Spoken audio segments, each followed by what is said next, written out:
안녕하세요. 별로 안녕하지 못한 인생을 살아온 40대 남자입니다. 죄를 지은 사람이 회개를 할 때 가장 먼저 해야 할 일은 뭘까요? 본인의 죄를 고백하는 일이죠. 유대 격언에 이런 말이 있는데, 아직 그대의 힘이 사라지기 전에 회개하라. 아직 빛이 사라지기 전에 기름을 부으라. 저는 오늘 제 앞에 빛이 사라지기 전에 이곳에 사연을 보냄으로써 기름을 부어 다시 한번 제 죄를 회개하려고 합니다. 제가 용서를 구해야 하는 사람은 바로 제 아내입니다. 정말 한평생 제게 일어난 일 중에 가장 기적적인 일이 바로 아내를 만나게 된 일이죠. 하지만 아내에게 있어서 저와의 만남이 기적은 아니어서 문제였습니다. 저희는 지금 생각해보면 참 어렸을 때 만났어요. 저는 20대 후반, 아내는 20대 초반이었죠. 그 당시 저는 고깃집 매니저로 일하고 있었는데 그 식당에 아내가 아르바이트로 들어오게 됐어요. 아내의 첫인상은 키 155에 몸무게는 50kg가 안 넘어 보이는, 그야말로 툭 치면 바로 쓰러질 것 같이 마르고 약해 보였어요. 그래서 처음에 아르바이트 면접을 볼 때도 과연 이 친구가 여기서 일을 할 수 있을까 고민을 했던 기억이 나네요. 일 잘할 수 있겠어요? 여기 의외로 무거운 거 많이 들어요. 일단 반찬 나가는 쟁반도 우리가 기본 찬들이 많아서 무겁고, 바쁘면 맥주도 한 손에 두세 병씩 껴서 잡고 해야 하는데 물건 들어오면 그거 옮기는 것도 힘들고, 근데 정희 씨는 저기 있는 소주 박스도 못 들 것 같은데? 저 이렇게 보여도 의외로 힘 세요. 이전에 마트 물류센터에서도 일해봐서 힘도 잘 쓰고 물건 정리하는 것도 잘해요. 정말 저 뽑으신 거 후회하지 않게 열심히 할 테니까 한 번만 믿고 맡겨보세요.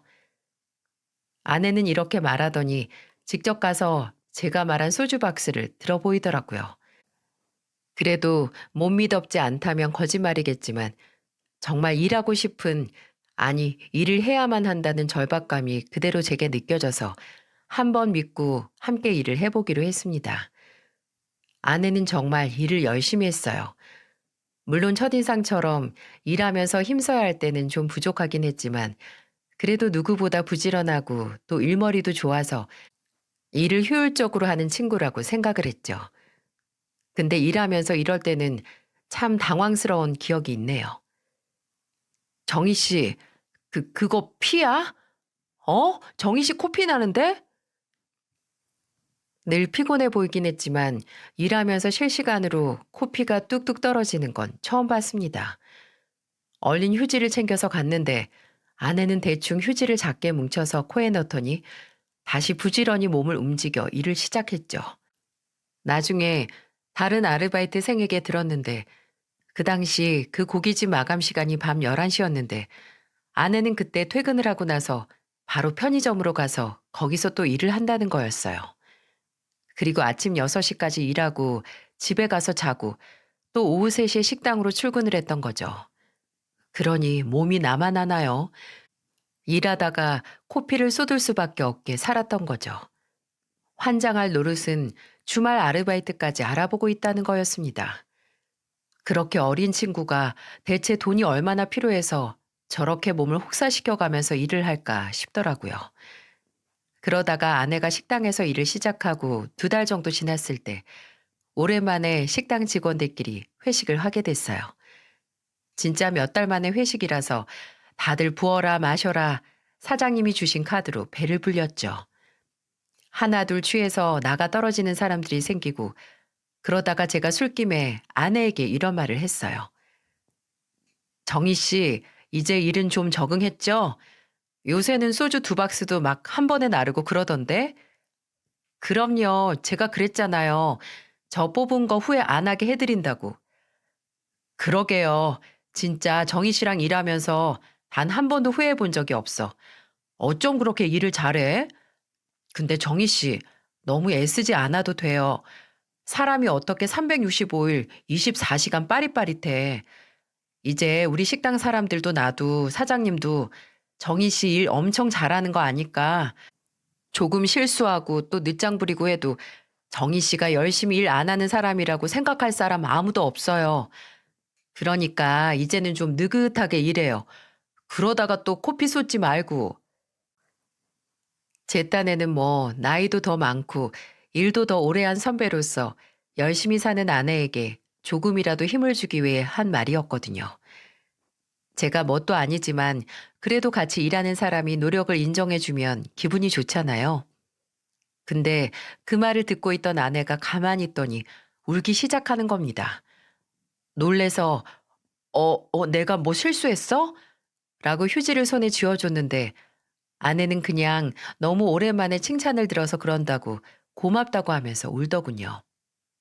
아내도 술김인지 눈물을 보인 김에 제게 본인의 집안 사정을 말하기 시작했는데 아내의 이야기를 듣고 그렇게 열심히 사는 게 마냥 대단하고 대견해 보이기만 했던 게 안쓰러운 연민으로 바뀌게 됐어요.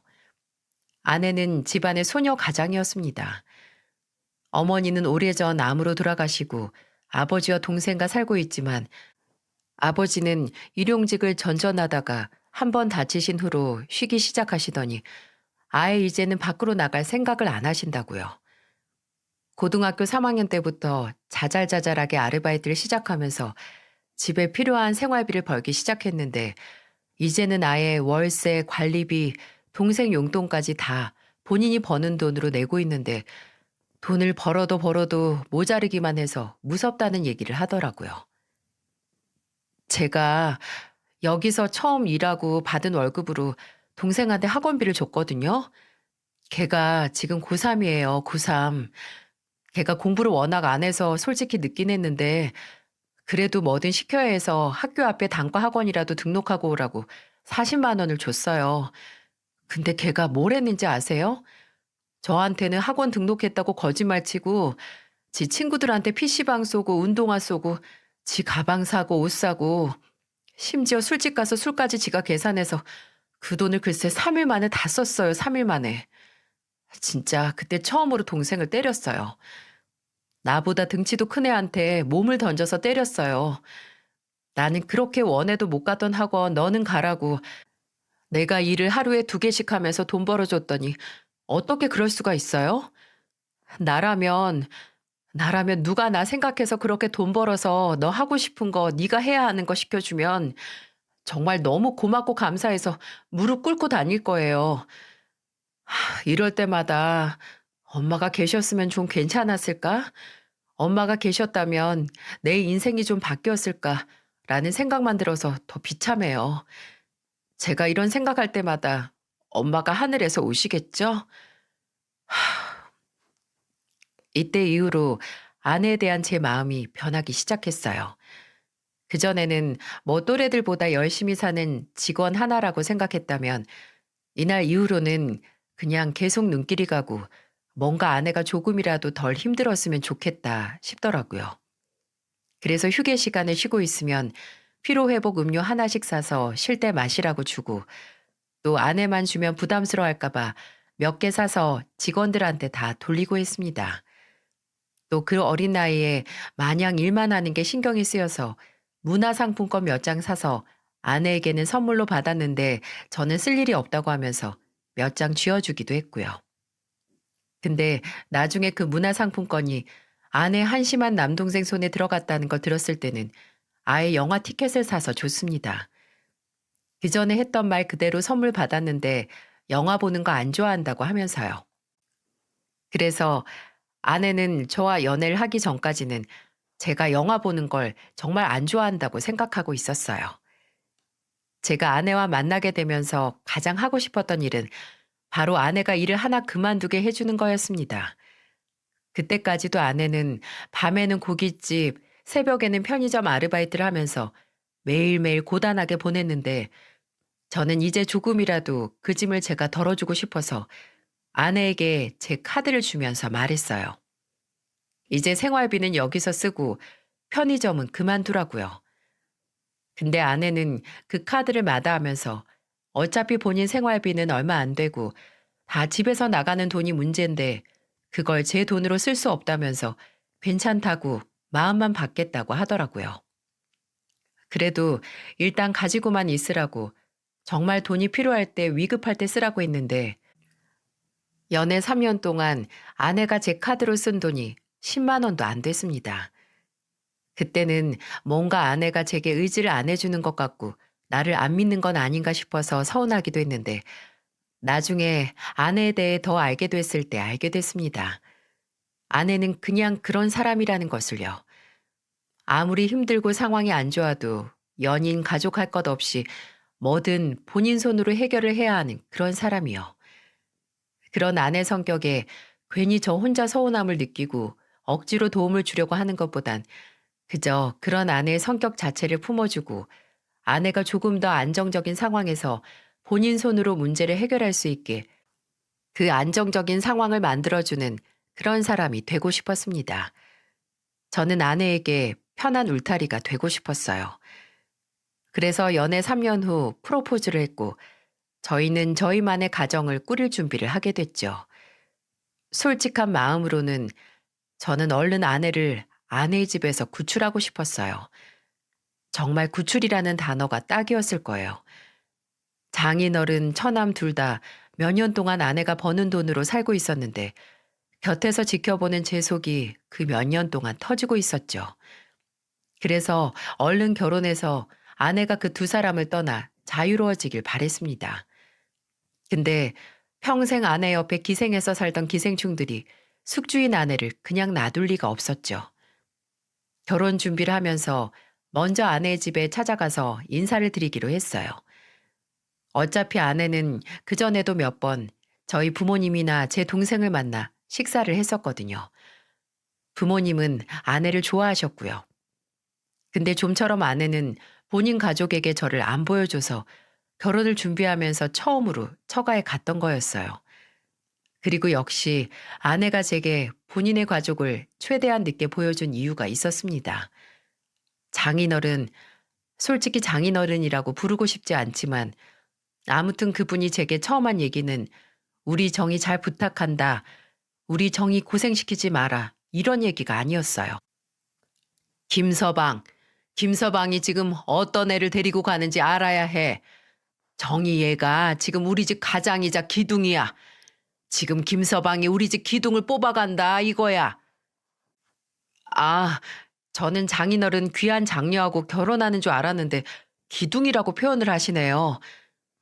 맞아요, 아빠. 무슨 말을 그렇게 해요. 내가 왜 기둥이야. 강훈이도 성인 된 지 한참이고 아버지도 아직 젊잖아요. 나야 뭘 해도 누나만큼 못하지. 매영, 우리 누나가 원래 고등학교 다닐 때부터 남자들이 아주 졸졸 쫓아다녔어요. 그거 몰랐죠? 그 고2 땐가?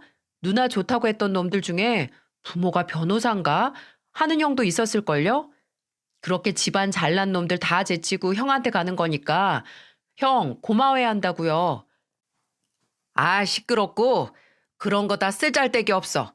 내 말은 우리 집 그 귀한 기둥 뽑아가는 거니까 뽑아가고 나서도 그냥 모른 척 하면 안 된다. 이 말이야. 지금 정의가 내는 돈이 그 얼마냐? 집 관리비에 보험료에 생활비. 앞으로 몇 년간은 최소한 70만 원 정도는 집에 보내줘야 한다. 이거야. 김서방, 이거 약속 못하면 나는 내 딸 못 줘. 아빠, 왜 내 생활비는 빼? 누나, 나도 자리 잡기 전까지 용돈 필요해. 정말 진절머리 나지 않나요? 저는 처음 만나서 고작 몇 시간도 안 되게 대화를 나눈 것 뿐인데 이렇게 질리는데 아내는 그동안 이런 인간들 틈에서 이런 인간들을 먹여 살리느라 얼마나 힘들었을까 하는 생각에 머리가 아프고 가슴이 쩌릿했습니다. 뭐라고 한 소리를 하고 싶었지만 아내는 늘 참고 두 사람을 견뎌왔기에 차마 먼저 말은 못하고 아내 눈치를 보고 있었어요. 그런데 그때 아내가 단호한 목소리로 말했습니다. 야, 이강훈, 내가 왜 네 용돈을 줘? 이제 네가 벌어서 써. 네가 손이 없어, 발이 없어. 아니면 어디가 모자라? 할 게 없으면 나가서 건물이라도 지어서 벌어서 네 앞가림 해. 그리고 아빠, 아빠도 그때 공사장에서 다리 다치신 후로 지금까지 계속 쉬고 계시잖아요. 다리뼈가 다 붓고 생활에 아무 지장이 없는데 아빠, 내가 아르바이트해서 좀 생활이 되는 것 같으니까 아예 눌러앉은 거잖아요. 일을 못하는 게 아니라. 아내가 몇 년간 쌓인 고함을 지르자 그 순간 집안이 조용해졌습니다. 잘 떠들던 장인어른도 처남도 입 뻥끗 못하고 아내를 바라보기만 했어요. 나 이제 두 사람 보호자 노릇 그만둘 거예요. 나도 내 인생이 있어. 언제까지 딸, 누나 등골 뽑아서 편하게 살 생각하지 말고 나가서 일해요. 일해서 제발 알아서 살아. 어? 제발. 나는 할 만큼 했으니까 이제 나 좀 놔주라고. 그리고 아내는 이 말을 수용하지 못하겠으면 결혼식에도 안 와도 된다고. 그리고 앞으로도 안 보고 살아도 되니까 그렇게 알라고 장인어른과 처남에게 통보를 했습니다. 근데 정말 정 떨어지는 게 저희 결혼식에 오긴 왔더라고요. 오긴 왔는데 결혼식 끝나고 아내 앞으로 들어온 축의금 들고 홀랑 날랐습니다. 아내는 친척도 얼마 없고 부를 친구들도 중학교, 고등학교 친구들 그리고 아르바이트 하면서 만난 지인 몇 명이 전부라서 다 해도 100만 원이 채 안 넘었거든요. 근데 그걸 딸이 가족을 책임지느라 사회생활 일찍 시작하면서 만난 사람들에게 받은 축하금을 들고 간 거예요. 아내는 마치 예상했던 사람처럼 그 돈으로 아버지나 동생 떨쳐냈다고 생각하면 싸게 먹힌 거다라고 하긴 했지만 그래도 그 쓸쓸한 눈빛이 저는 아직도 잊혀지지 않습니다. 그때 아내에게 프로포즈했던 날 했던 다짐을 다시 한번 되새겼죠. 어떤 일이 생겨도 나는 내 아내의 편이 될 거고 늘 든든하고 무너지지 않는 울타리가 되겠다고 말이죠. 하지만 제가 그 다짐을 끝까지 지켰다면 이런 사연을 보내지 않았겠죠. 다행히 결혼 후 아내는 저와 새로운 가정을 꾸려 안정적인 시간을 보냈습니다. 저희 부모님도 싹싹하고 똑부러진 아내를 좋아하셨고 또 아내의 아픈 과거마저 애틋하게 생각하셨던 터라 저희 부모님하고도 잘 지냈고요. 부모님은 아내가 감기에 걸렸다, 몸살에 걸렸다는 소식을 들으시면 제게 불같이 화를 내며 너는 정의가 아프기 전에 뭐 했어? 라고 혼을 내셨고 또 아내가 주방에 들어가 있거나 뭔가 정리하는 모습만 보셔도 제 등짝을 사정없이 때리시며 엉덩이가 무거워서 쓰겠냐고 정이 편하게 해주고 싶으면 엉덩이 가볍게 하라고 잔소리를 하셨죠. 그리고 결혼하고 7년 뒤 저희는 모은 돈으로 가게를 냈습니다. 물론 여기저기 돈을 끌어와 벌린 일이지만 그래도 저희는 결혼하기 전부터 나중에 돈 모아 식당 열어서 같이 일하자고 말했었거든요. 어쩌면 저희가 만난 곳이 식당이라서 더 그 장소에 애착이 갔나 봐요. 새롭게 연 식당도 돼지고기 전문점으로 고기도 팔고 안주로 구성된 요리도 파는 말 그대로 술집이었죠. 처음에 들어간 돈이 하도 많아서 인테리어 비용을 최소화했어야 했거든요. 그래서 안에 가스나 전기를 연결해야 하는 전문적인 인테리어 작업 빼고는 저랑 아내가 직접 했습니다. 도배도 둘이서 앞치마하고 페인트 사다가 칠하고 주방 안 타일 작업도 둘이서 타일 몇 개 깨가면서 했죠. 식당 안에 들일 가구도 전부 창고형 가구점에서 종일 돌아다녀 고르고 골라 정말 하루를 48시간처럼 썼었어요. 그래도 그때는 정말 힘든 줄도 모르고 피곤한지도 몰랐어요. 내부 공사하다가 안에서 둘이서 컵라면으로 끼니를 때우는데 아내도 저도 라면 한 젓가락 먹고 식당 안 둘러보고 또 한 젓가락 먹고 둘러보곤 했어요. 마치 그 식당이 세상에서 가장 맛있는 반찬이라도 된 것처럼 그냥 바라만 봐도 배가 불렀거든요. 이제 이곳에서 우리 둘이 함께 일해 돈 벌면서 애들 키울 생각을 하니까 벌써 부자가 된 것 같은 기분도 들었거든요. 그저 모든 순간이 벅차오르던 그런 시절이었네요. 출발은 나쁘지 않았습니다. 주방, 서빙, 평일 주말 나눠서 직원을 저와 아내 제외하고 7명 구해서 식당을 오픈했고 예전에 함께 동고동락한 식당 직원들도 오픈 첫날 와서 응원해주고 매출을 올려주고 갔어요. 주변에 대학교가 있어서 학생들이 자주 찾아왔었죠. 식당 열고 나서 첫 매출도 목표로 한 매출을 찍었었고 정말 이제는 나나 우리 가족에게 좋은 일만 있겠구나 했습니다. 근데 왜 인생은 제게 쌓아 올리는 건 어렵고 힘들지만 그게 무너지는 건 한순간이라는 걸 알려줬을까요? 제 인생에 있어서 최악의 시기가 찾아왔습니다. 전국, 아니 전 세계를 휘청이게 한 그 시국이 시작이 된 거죠. 사람들은 마스크를 쓰고 다니기 시작했고 방역이나 위생에 대한 기준이 철저해져 갔죠. 초반에는 저도 여느 사람들처럼 그냥 지나가겠지 했는데 이게 지금 현재까지 우리의 인생에 이리도 밀접한 영향을 끼칠지 몰랐습니다. 시국이 좀처럼 회복이 안 되고 여러분도 아시다시피 상황은 점점 악화됐어요. 저희 식당도 크게 타격을 입었고요. 전국의 학교에 휴교령이 내려지고 대학도 원격 수업이 시작되면서 식당 매출은 반토막, 아니 3분의 1도 안 나기 시작했어요. 오는 손님이 거의 그 근처 대학생들이었는데 학생들이 학교에 안 가니 저희 식당도 텅텅 빌 수밖에 없었죠. 아내가 고기를 안주 메뉴로 배달을 시작하자고 해서 부랴부랴 배달도 시작을 했지만 배달로 원래의 매출을 채우긴 역부족이었어요. 사람이 안 좋은 상황에서 순간적으로 IQ가 급속도로 하락해서 잘못된 판단을 한다고 하잖아요. 그래서 상황이 더 악화된다고요. 저도 그랬습니다. 정말 시간을 되돌릴 수만 있다면 그때로 돌아가 잘못된 선택을 한 저를 묶어서 어딘가에 가둬버리고 싶을 정도예요. 시국이 안 좋아지면서 한창 주식 바람이 불기 시작한 거 혹시 기억하시나요? 주식은 그저 전문가의 손에 맡긴다는 인식이 사람들이 시국으로 인해 먹고 살기 힘들어지니 내 손으로 직접 정보를 모아 투자를 해 시국으로 인해 까먹은 부수입을 창출하겠다는 개미들이 생겨나기 시작했었죠. 저도 그 개미들 중 하나였고요. 식당 매출이 안 나와서 직원들 월급도 못 줄 지경이 돼서 정리하고 아내와 제가 일하는 시간을 늘려 식당을 지켜도 오라는 손님은 안 오니까 정말 말 그대로 낭떠러지 앞에 선 기분이었거든요.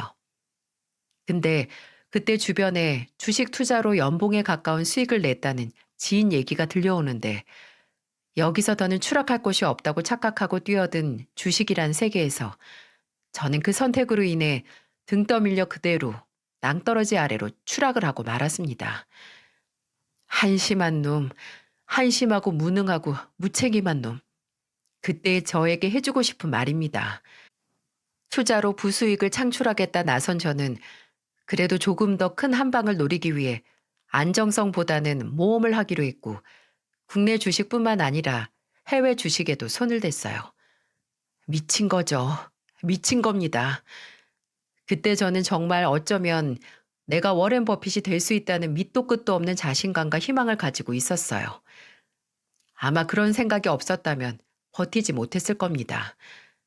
실상은 내 무덤을 파는 줄도 모르고 하루에 20시간은 주식 투자 사이트에 들어가 다리 덜덜 떨면서 언제 오르나 기다리는 배짱이만도 못한 개미였을 뿐이었는데 말이죠. 결과는 역시나 참패였고 저는 어리석게도 제 패배를 인정하지 못했습니다. 처음 했던 투자로 큰 돈을 까먹었을 때 아내는 저에게 이렇게 말했어요. 이렇게 까먹는 거 한 번이면 좋게. 남들이 다 해서 혹시나 하는 마음에 평생에 한 번쯤은 할 수 있어. 나도 아예 희망을 안 품었다고 하면 거짓말일 거야. 근데 이게 끝이야. 지금 우리 이렇게 확실하지도 않은데 돈 낭비할 때가 아니야. 이게 매일 복권 판매점 돌면서 로또 수십 장 사고 다니면서 돈 버리는 거랑 뭐가 달라. 아니, 차라리 로또 사고 언제 당첨되나 할 일 없이 기다리는 게 낫겠다. 그만 좀 해. 당신이 뭘 알아? 어떻게 위험 부담 하나 안 하고 큰 돈 얻길 바래? 이것도 다 그 다음에 더 큰 건수를 얻기 위한 투자야, 투자. 좋은 정보만 들어와서 그중 하나만 떡상해도 이전에 까먹은 거 다 만회할 수 있다는데도 왜 그렇게 사람을 쪼아? 그렇게 내 탓만 하면 돈이 나와? 네, 돌을 던진다면 저는 기꺼이 맞겠습니다. 저 말을 내뱉을 때의 전 수천 개의 돌을 맞아도 불쌍하지 않는 한심한 놈이었거든요. 제가 정말 한심했던 건 저 때 아내가 첫 번째 투자를 실패한 뒤 준 기회를 알아먹지도 못하고 그저 아내가 저를 안 믿고 그저 제 탓을 한다는 게 서운하고 화가 나서 저딴 말만 했다는 거예요. 그 후에도 저는 천하의 등신 머저리 마냥 정신을 차리지 못했습니다. 끝까지 가고 만 거죠. 그 당시 살고 있던 집을 주택담보로 대출을 받아 다시 투자를 하고 만 거예요. 지금도 저 자신에게 소름이 끼치는 건 그때의 전 정말 그 짓이 나와 내 가족을 위한 선택이라고 굳게 믿었다는 겁니다. 이번만 잘 되면 아내도 제게 실망한 마음을 잊을 테고 아들들에게도 다시 당당한 아버지가 될 수 있으니 말입니다. 현실은 내 자신이 잘못된 선택을 하지 않았다는 걸 증명하기 위한 아집이고 미련이었죠. 그렇게 대출까지 몽땅 끌어다가 투자한 돈도 무참하게 까먹고 저는 빠져나올 수 없는 나락으로 떨어졌습니다. 그렇게 커다랗게 실패를 하고 나니 세상이 다 나를 버린 것 같고 그냥 아무것도 하고 싶지 않더라고요. 그래서 식당도 나가지 않았습니다. 어차피 나가서 손님 얼굴도 못 보고 파리도 오지 않고 그저 먼지만 날리는 식당 안에서는 더 참을 수 없을 것 같았거든요. 아내에게는 그런 제가 투자한다고 설치다가 돈 다 날리고 빚지고 이제는 일까지 하지 않는 한심한 놈으로 보였겠죠. 실제로도 그랬고요. 그때는 아내와 마주치기만 하면 싸웠습니다. 아내가 쉬는 모든 숨이 저를 향한 질타가 담긴 한숨 같아서 더 예민해졌던 것 같네요. 못난 놈의 자격지심이죠. 아내가 식당 마감하고 들어와서 안방에 누워 휴대폰을 들여다보고 있는 저를 발견하면 그 순간 싸움의 시작이었죠. 어떻게 끝까지 기다려도 식당에 나와보질 않아? 이제 아예 손 놓기로 한 거야? 왜 또 얼굴 보자마자 짜증이야? 뭔데 또? 이게 짜증이라고? 짜증이란 하찮은 감정은 고사하고 난 이제 당신한테 실망할 건덕지도 안 남았어. 돈을 그렇게 퍼다 버렸으면 어떻게든 일해서 메꿔야 할 생각을 해야 하는 거 아니야?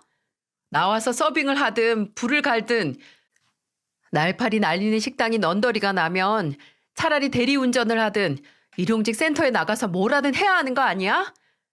일은 일대로 벌려놓고 나 몰라라 매일 집에서 놀면 당신이 진 빚이 단돈 10원이라도 사라지냐고.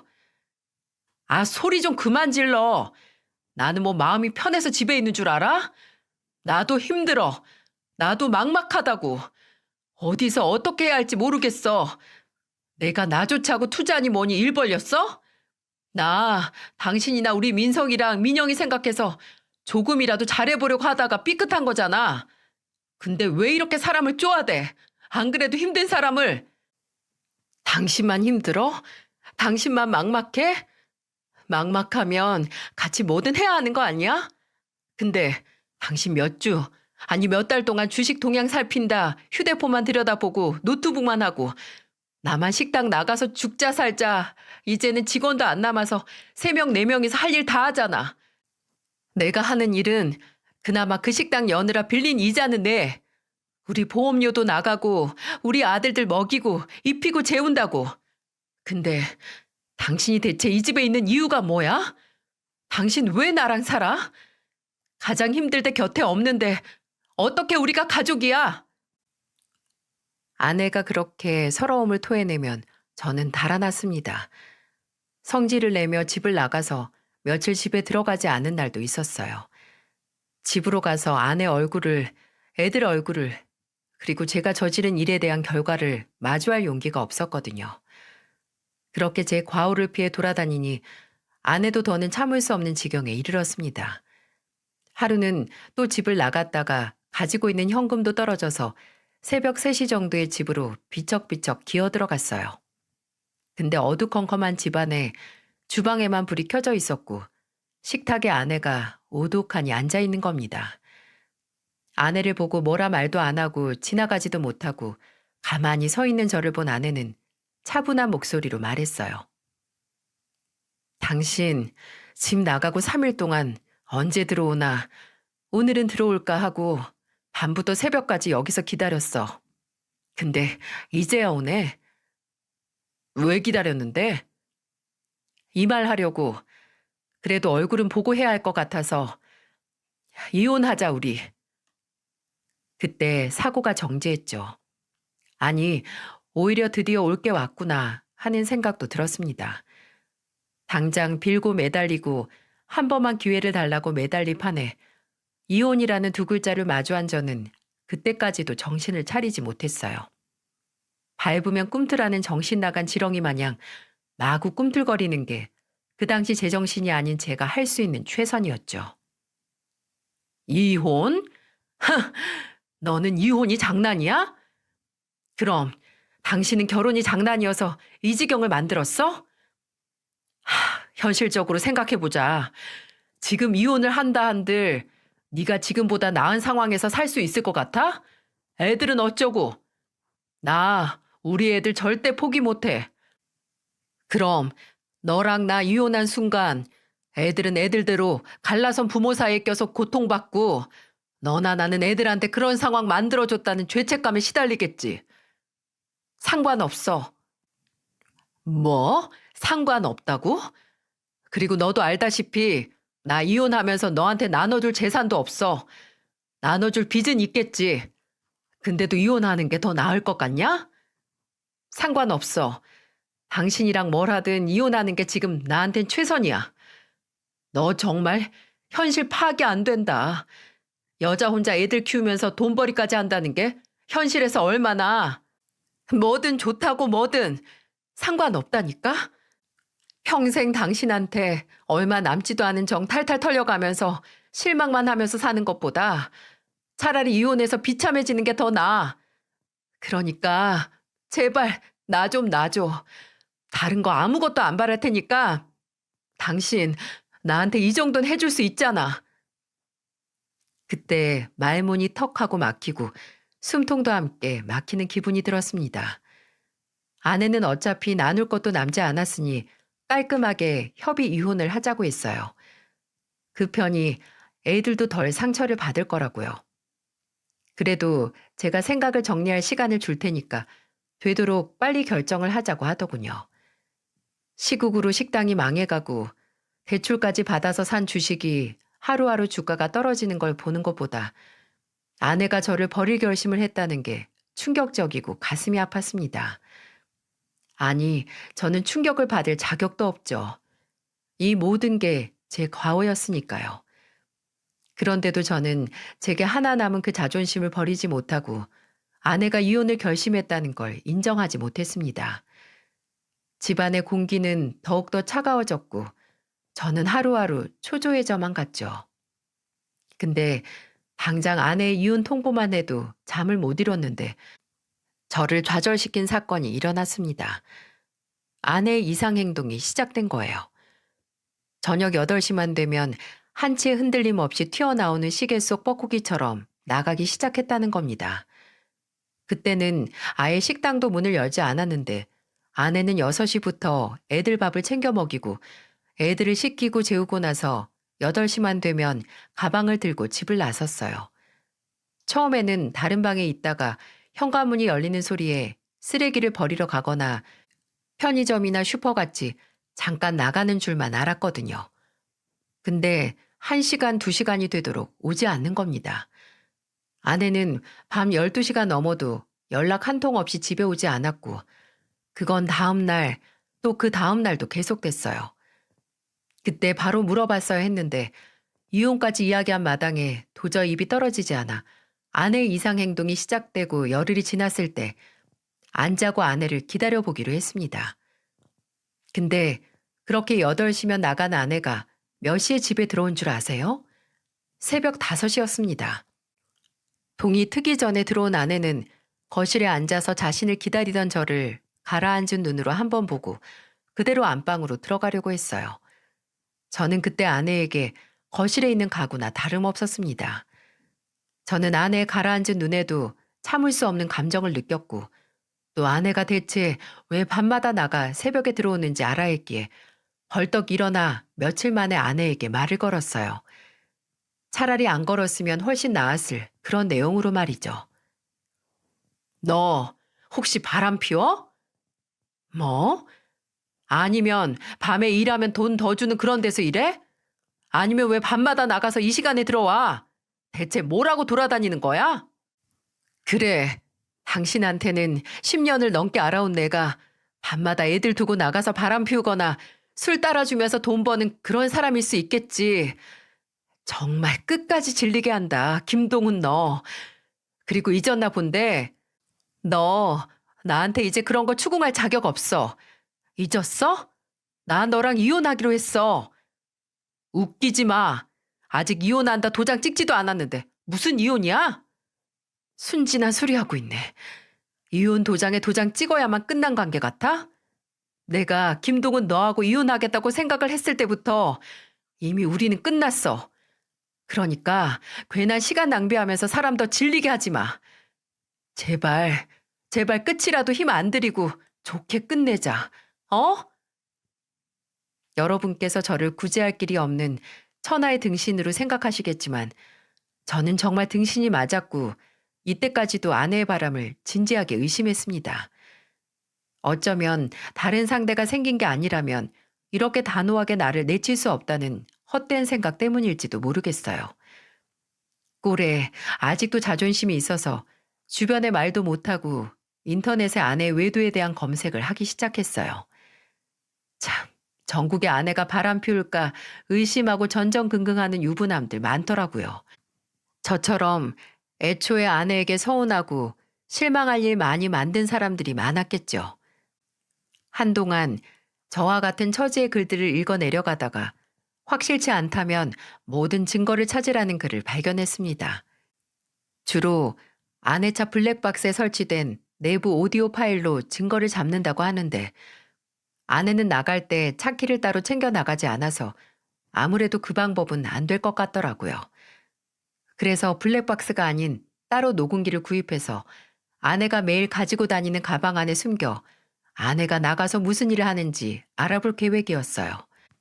아내가 가방 안에서 녹음기를 발견하면 안 되니까 겉으로만 봐서는 펜으로 생긴 녹음기를 주문해 사서 아내가 샤워를 하는 동안 가방 안주머니에 잘 넣어놨습니다. 그리고 아내가 이 사실을 까맣게 모른 채 다시 8시가 돼서 나갔을 때 또다시 뜬 눈으로 밤을 지새웠습니다.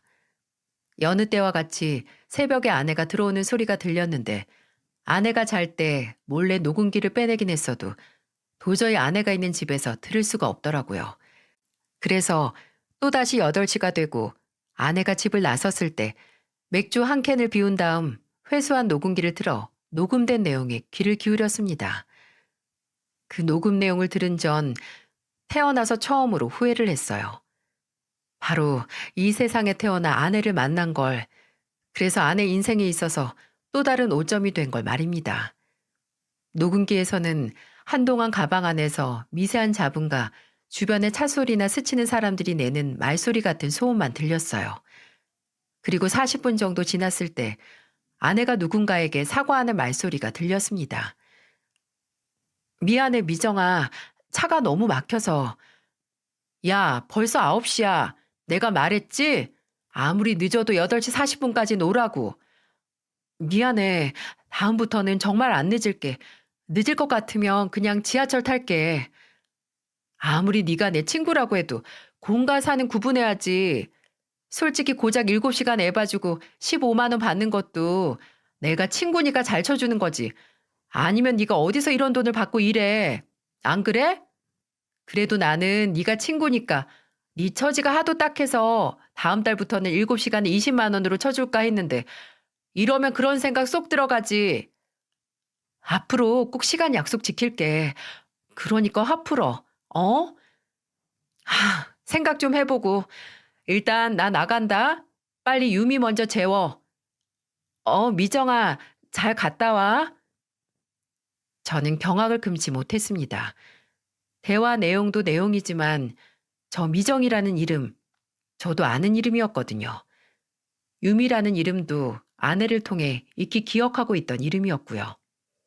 아내 결혼식에도 왔던 고등학교 친구인데 술집을 운영 중이고 약 2년 전 이혼을 해서 혼자 딸을 키우고 있다고요. 아내는 친구 딸인 유미가 둘째 민영이랑 같은 나이라는 말을 했었어요. 제가 낯익은 이름을 되뇌이며 상황을 파악하고 있을 때 아내가 가방을 멀리 두거나 어디 밑에 놨는지 자꾸 노이즈가 많이 낀 소리가 들려왔는데 아내가 유미라는 아이와 나누는 대화였어요. 유미 왜 앉아? 눈을 꼭 감고 있어야 잠이 오지. 아줌마, 민영이는 왜 안 데리고 와요? 민영이는 뭐해요?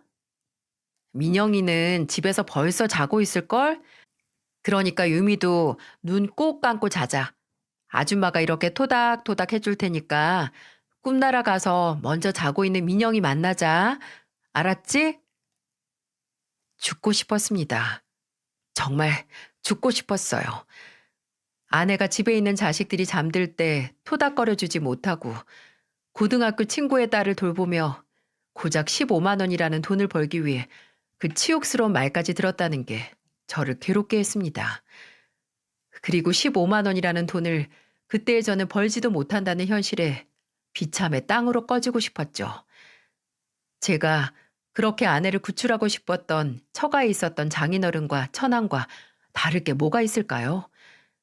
아내를 가족이란 이름으로 고생시키고 상처 입히고 아내가 벌어오는 돈으로 집안이 돌아가고 있는데 제가 그 인간들과 다를 게 어디 있겠어요?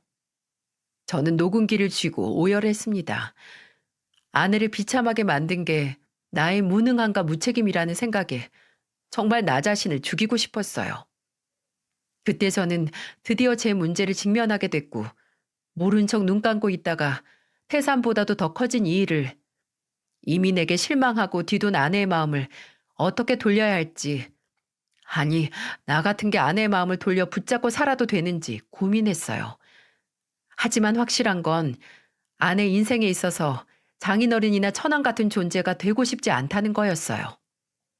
시간이 흐르고 어느새 아내가 집에 돌아올 시간이 다가오고 있었습니다. 저는 아내에게 해야 하는 말을 아내가 마땅히 들어야 하고 제가 앞으로 목숨보다도 지켜야 하는 약속들을 생각했어요. 그리고 아내가 무슨 말을 하든 받아들여야 하는 생각 반, 그래도 어떻게 해서든 아내를 잃고 싶지 않다는 생각 반이 제 속 안에서 어우러져서 사람을 미치게 만들었어요. 그리고 몇 분 후 현관문 열리는 소리가 났고 드디어 아내가 제가 회개를 해야 하는 사람이 돌아왔어요. 저는 이미 그전부터 거실에 무릎을 꿇고 아내를 기다리고 있었고 이미 한바탕 크게 운 뒤라서 아내는 저를 의아하게 생각을 했을 겁니다. 아내가 느린 발걸음으로 가까이 왔을 때 저는 아내를 쳐다보지도 못하고 어렵게 입을 열었습니다. 내가 용서받지 못해도 할 말 없는 짓 정이 너한테 한 거 알아. 이제 와서 널 붙잡을 염치도 없다는 것도 잘 알고. 근데 정이야, 여보, 정말 딱 한 번만 나한테 기회를 줄 수 있을까? 나 정말 당신 없으면 못 살아. 당신 없으면 나는 바라보고 살 것도 내 삶의 이유도 사라져. 내가 지금까지 너무 많은 잘못을 했어. 그걸 다 보답하고 갚는다는 뻔하고 불가능한 소리는 안 할게. 내가 뭘 해도 당신이 나를 완벽하게 용서할 수 없을 거야. 얼굴을 마주 보다가 갑자기 확 치밀어 오를 때가 있을 거고 또 얼굴 보다가 괜히 짜증이 나서 나 쥐어 패고 싶을 때도 있을 수 있어. 그럼 내가 그럴 때마다 당신한테 원 없이 맞을게. 당신이 스트레스 받으면 때려도 좋아. 그러니까 제발 여보, 정이야. 나 한 번만 살려줘. 나 한 번만 다시 당신 울타리가 될 수 있는 기회 좀 줘. 그리고 저는 통곡을 했습니다. 주제도 모르고 잘한 것도 없는 주제에 아내 앞에서 머저리처럼 울었어요.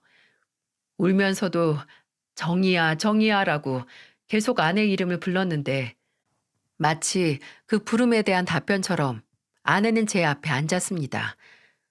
그리고 지친 목소리로 말했어요. 당신 말이 맞아. 나 당신 당장 용서 못해. 어떻게 그래? 뭘 보고? 근데 기회는 줄 수 있어. 내 옆에서 평생 사죄하고 회개하고 나나 애들한테 잘못한 거 죄값 치르면서 혹시 모르지. 내가 당신을 용서할 수 있을지. 난 어차피 돌아갈 곳도 없어. 그러니까 딱 한 번만 더 기회를 줄게. 제발 나 좀 후회하게 만들지 마. 나 당신하고 살면서 더는 후회하고 싶지 않아. 저는 아내에게 용서를 받았다고 생각하지 않았습니다. 아내가 제게 집행유예 선고를 내렸다고 생각했어요. 그 기간은 영원이고 혹시 제가 그 기간 동안 또다시 잘못을 한다면 그때는 정말 지옥행이나 다름없다고요. 또 아내는 제게 어떻게 할지 계획을 세워오라고 했어요. 어떻게 이전으로 돌아갈지, 이전 같은 생활을 할 수 있게 무슨 노력을 할지 말이죠. 그래서 저는 일단 식당을 정리했습니다. 그리고 그 당시 살던 집보다 더 작은 방 2개짜리 월세방으로 이사를 해서 대출받은 돈 일부를 갚았어요. 그리고 새롭게 택배 상하차 일을 시작했고 아내에게는 친구 아이 봐주는 일을 그만두라고 말했고요. 저는 이미 오래전 제가 해야 하는 일을 찾아갔지만 너무 늦었나 봅니다. 아내를 더 이상 괴롭게 만들고 싶지 않아서 다시 한번 기회를 잡았는데 한 발 늦게 도착해버렸네요. 제가 정신을 차리고 얼마 지나지 않아 아내의 몸에 자궁 근종이 발견됐습니다. 수술과 약물 치료를 하면 문제 없다고 하긴 했지만 그래도 종양이라니. 왜 온갖 잘못을 한 건 저인데 나쁜 일은 아내에게 일어나고 힘든 사람은 아내인 건가요? 하늘이 제가 만든 잘못에 대한 벌을 내가 가장 사랑하는 사람이 불행한 모습을 보고 괴로워하라고 하는 게 아닌 이상 말도 안 되는 일이었습니다. 저는 그때 하던 택배 상하차 일을 그만두고 일당이 더 세다는 건설 현장직을 소개받아 막노동을 하고 있었는데 평일에는 공사장에서 일하고 주말에는 오전에는 이전에 일했던 택배업체 주말 물류 분류하는 작업을 하고 있었어요. 시간과 체력이 남으면 대리운전도 뛰었고요. 주말에는 평일보다 바빠서 그때 병원에 입원한 아내를 만나러 갔고 아니면 학교와 유치원에 다녀오는 아들을 돌봤습니다. 지은 죄가 있어서 정말 어떻게든 해내려고 미친 듯이 움직였어요. 아내는 퇴원 후 제가 사정해서 집에서 쉬게 했습니다. 솔직히 말이 쉬는 거지 집에 있으면 집안일하고 애들이 있는데 그것도 아내에게 미안했네요. 그렇게 꼬박 1년을 보냈습니다. 꾸준히 남은 빚을 갚았고 아직 갈 길이 멀긴 하지만 그래도 올해 방 하나 더 있는 집으로 이사할 예정이랍니다. 물론 월세이긴 하지만 그래도 아들들에게 각자의 방을 줄 여유가 생겼다는 게 마냥 다행이라는 생각만 드네요. 1년 전만 해도 어떻게 이 터널을 지나오나 했는데 제게 하나 남은 게 자존심이라고 생각해서 뻗대고 잡지 않던 아내의 손을 붙들고 나니 그 긴 터널의 끝이 보이기 시작했습니다. 지금도 아내는 종종 제 얼굴을 보고 있다가 한 번씩 주먹으로 어깨나 가슴팍을 퍽 하고 칠 때가 있어요. 아마 이전 죽이고 싶을 정도로 미운 그때의 제가 기억이 나서 치밀어 오르는 거겠죠. 근데 저는 아내가 그렇게 때려주는 게 정말 다행이고 고맙기까지 합니다. 아내가 화가 나면 나를 때려도 좋다고 했던 말을 들어준 거고 또 그렇게 해서 화를 참는 노력을 하고 있다는 거니까 저에 대한 일말의 애정이 남아있다는 걸 확인하는 것만 같았거든요. 평생 아내에게 맞아도 좋으니까 제발 이 순간이 영원하기만 했으면 좋겠습니다. 결혼에 있어서 가장 쓸데없고 경계해야 하는 건 바로 자존심인 것 같아요. 괜한 자존심을 내세워서 왜 이 사람이 내 노력을 몰라주고 나를 믿어주지 않고 내 탓만 한다고 느껴지면 그때부터 한도 끝도 없는 증오의 나락으로 떨어지는 것 같거든요. 근데 아내에게 먼저 믿음을 빼앗아 간 건 바로 저였습니다. 믿음은 그저 말로만 믿어달라고 하는 게 아니라 먼저 행동으로써 신뢰할 수 있는 이유를 줘야 하는데 그 믿음을 홀랑 날리고 왜 날 안 믿어주냐고 떼나 쓰다니 당장 눈앞에서 치워버릴 만큼 실망할 수밖에요. 아직 제게는 제가 아내에게서 빼앗아간 믿음을 다시 행동으로써 채워야 할 날이 많이 남아 있습니다. 그리고 저희가 처음 만난 그 순간 그 식당에서 아내가 제게 본인을 선택한 걸 후회하지 않는다는 약속을 하고 정말 그 약속을 끝까지 지킨 것처럼 저도 앞으로 제게 기회를 준 걸 후회하지 않게 해주겠다는 약속을 꼭 지키고 싶습니다. 제 인생에 있어서 가장 소중한 걸 잃을 뻔했으니 어떻게든 악착같이 지켜내고 싶으니까요. 부디 세상에 있는 모든 부부들이 행복했으면 좋겠습니다. 과오는 부끄러워해야 하지만 과오를 회개하는 건 부끄러워하지 말라는 말처럼 부부 사이의 잘못을 인정하고 최선을 다해 사과를 하고 용서를 구하는 것만 가능하다면 어렵지 않은 일이라고 믿고 저와 제 아내가 그 말을 증명하는 부부가 될 수 있게 앞으로도 꾸준히 아내에게 제 죄를 회개하며 더 열심히 살 겁니다. 이야기를 들어주셔서 감사합니다. 마지막으로 늘 미안하고 또 그만큼 사랑하는 제 아내에게 이 사연으로 제 마음을 전달하고 싶습니다.